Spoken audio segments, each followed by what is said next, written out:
মুখ্যমন্ত্ৰীৰ মন্তব্যক লৈ এতিয়া মুখ খুলিছে অভিনেত্ৰী বৰষা ৰাণী বিষয়াই।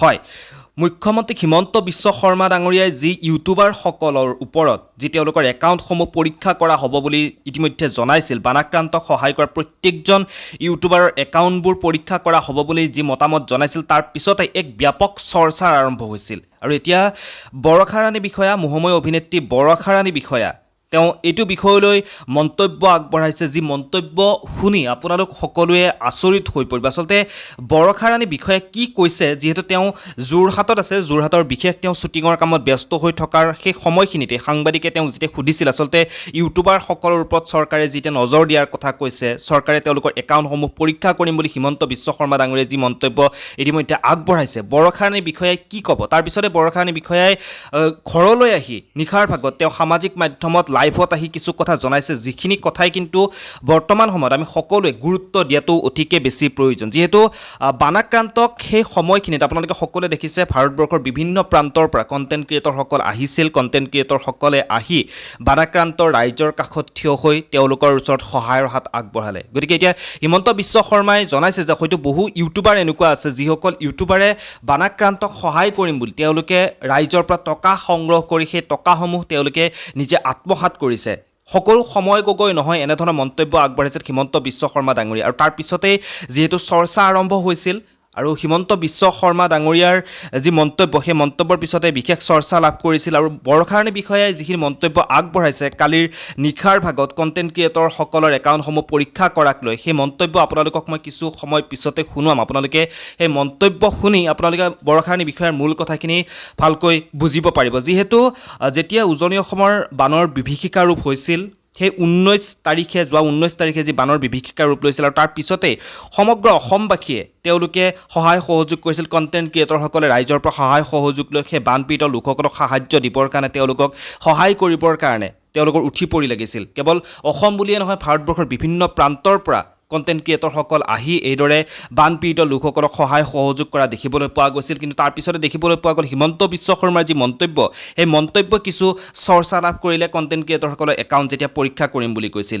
এতিয়া বৰষা ৰাণী বিষয়াই এইটো বিষয় লৈ যি মন্তব্য দিছে, সেই মন্তব্যত আপোনালোকে হয়তো একমত হ'বও পাৰে, হয়তো আপোনালোকে একমত নহ'বও পাৰে। যি মন্তব্য বৰষা ৰাণী বিষয়াই ইতিমধ্যে সামাজিক মাধ্যমৰ জৰিয়তে জনাইছে হিমন্ত বিশ্ব শৰ্মাৰ এই মন্তব্যক লৈ, সেই মন্তব্যটো আপোনালোকে শুনক। সেই মন্তব্য শুনি আপোনালোকৰ মতামতসমূহ জনাবৰ কাৰণে একেবাৰেই নাপাহৰিব। যিহেতু CM ৰিলিফ ফাণ্ডতো যথেষ্টখিনি ইতিমধ্যে টকা আহিছে, আপোনালোকে সকলোৱে গম পায়, আৰু চেণ্ট্ৰেল গভমেণ্টৰ ফালৰ পৰাও সেই বানপীড়িত লোকসকলৰ কাৰণে ইতিমধ্যে টকা পঠোৱা হ'ব।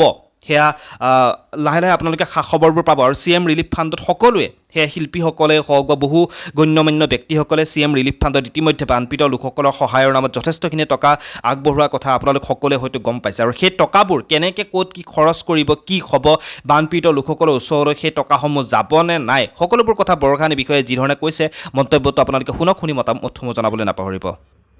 যোৰহাটলৈ আহিছোঁ, সেইটো একো নতুন কথা নহয়, কাৰণ বিয়াই হৈছিল যোৰহাটলৈ। এটা কাম আছিলে, এই শ্বুটিঙৰ পৰা আহি পাইছোঁ, মেকআপ আঁতৰোৱাই নাই। ভাবিলোঁ পটককৈ ভিডিঅ'টো বনাই লওঁ, কিয়নো এটা কথাই মোৰ মনত ক্ৰিয়া কৰি আছে সেই অনুষ্ঠানটোৰ পৰাই আচলতে।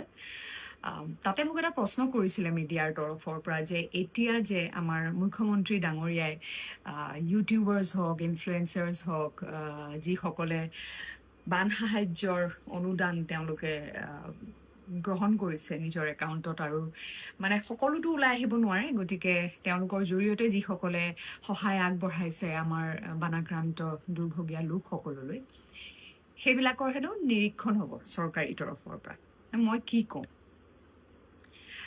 হঠাৎ এটা অনুষ্ঠানৰ মাজত শ্বুটিঙলৈ গৈছোঁ, বহুত মানুহ ঘপককৈ কিবা এটা সুধি দিলে, কেতিয়াবা সঠিক যিটো ক'ম বুলি ভাবোঁ চাগে কোৱা নহয়। সেইকাৰণে ভাবিলোঁ মোৰ মনৰ কথাখিনি মই এতিয়া কৈ থওঁ আপোনালোকক। মোৰ এটাই কথা, যিটো মই তালৈ যোৱাৰ পিছদিনাখনে মই এটা লাইভ আহিছিলোঁ, যদি আপোনালোকে দেখিছে। মোৰ এটাই কথা, ইনফ্লুৱেঞ্চাৰ্ছ হওক, ইউটিউবাৰ্ছ হওক, সকলোকে প্ৰথমতে ধন্যবাদ জ্ঞাপন কৰিছোঁ, কাৰণ এইবাৰ যিটো এটা জাগৰণ সৃষ্টি হ'ল, যি ধৰণেৰে বিশ্বৰ বিভিন্ন প্ৰান্তৰ পৰাই আচলতে আমাৰ এই ইমান দুৰ্ভগীয়া এই ঘটনা যেনেধৰণেৰে সকলোৱে ওলাই আহিছে মানুহে মানুহৰ বাবে যি ধৰণেৰে সহায় আগবঢ়াইছে এই ইউটিউবাৰ্ছ বা ইনফ্লুৱেঞ্চাৰ্ছসকলে যি ধৰণৰ এক জাগৰণৰ সৃষ্টি কৰিলে সজাগতাৰ সৃষ্টি কৰিলে আপোনালোকলৈ ধন্যবাদ মই সেইদিনাখন অহাৰ পিছতে এটা ভিডিঅ' কৰিছিলোঁ মাননীয় মুখ্যমন্ত্ৰী ডাঙৰীয়ালৈ এতিয়াই অনুৰোধ জনাইছিলোঁ যে এইবাৰ বান সাহাৰ্য যিটো আহিব আপুনি ব্যক্তিগতভাৱে যেন সেই ক্ষেত্ৰটো তদাৰক কৰে একদম শেষৰ টকাটোলৈকে যেন সেই বানাক্ৰান্ত লোকসকলে পায় আৰু এই কথাটো মই প্ৰত্যেককে ক'ম ইনফ্লুৱেঞ্চাৰ্ছ ইউটিউবাৰ্ছ হওক বা চৰকাৰ হওক CM ফ্লাড ৰিলিফতো যিটো ফাণ্ড আহিছে তাৰে যেন প্ৰতিটো টকা প্লিজ অনুৰোধ জনাইছোঁ তাৰে প্ৰতিটো টকা বা চেণ্ট্ৰেল গভৰ্ণমেণ্টৰ পৰাও আহিব এতিয়া ডেফিনেটলি গতিকে সেই প্ৰতিটো টকা বান সাহাৰ্যৰ বাবে আমি হয়তো চব ওলাই যাব পৰা নাই হাতে কামে লাগিব পৰা নাই যিসকলে দিছে CM ফাণ্ডতে হওক ইনফ্লুৱেঞ্চাৰ্ছ ইউটিউবাৰ্ছৰ একাউণ্টতে হওক প্ৰতিটো টকাই যেনৰ সদব্যৱহাৰ হয় বানাক্ৰান্ত লোকসকলে সেই প্ৰতিটো তেওঁলোকলৈ পঠোৱা প্ৰতিটো টকাই পায় সেয়াই মোৰ অনুৰোধ